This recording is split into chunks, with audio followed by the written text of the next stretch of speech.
Rafiki wa faida, hizi ni application 5 nzuri za kusaidia simu yako kudumu na charge.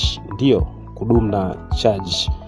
Kama matumizi ya simu yako ni ya kawaida sana na bado simu yako inaishiwa charge kwa haraka sana, basi jaribu application hizi 5 nzuri zitakazoisaidia simu yako iweze kudumu na charge kwa muda mrefu zaidi. Hii ni Powertech. Subscribe kwa taarifa zaidi za tech.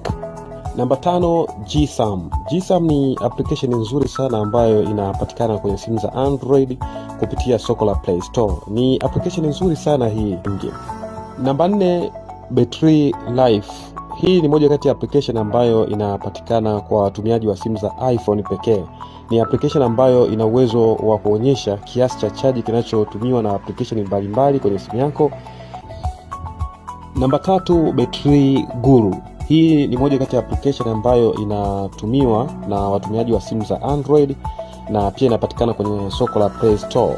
Ni moja kati ya application ambayo ina uwezo wa kuangalia mfumo mzima wa Android. Namba 2 ni Greenify. Greenify hii ni application pia ambayo inatumika kwa watumiaji wa simu za Android na inapatikana kwenye soko la Play Store. Namba 1, AccuBattery. AccuBattery ni moja kati ya application nzuri sana ambayo inapatikana kwa simu za Android. Na hizo ndizo application 5 nzuri za kuisaidia simu yako iweze kudumu na charge kwa muda mrefu zaidi. Na hii ni Powertech.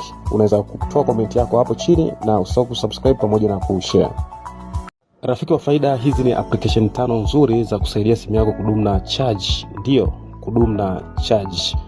Kama matumizi ya simu yako ni ya kawaida sana na bado simu yako inaishiwa charge kwa haraka sana, basi jaribu application hizi 5 nzuri zitakazoisaidia simu yako iweze kudumu na charge kwa muda mrefu zaidi. Hii ni Powertech. Subscribe kwa taarifa zaidi za tech.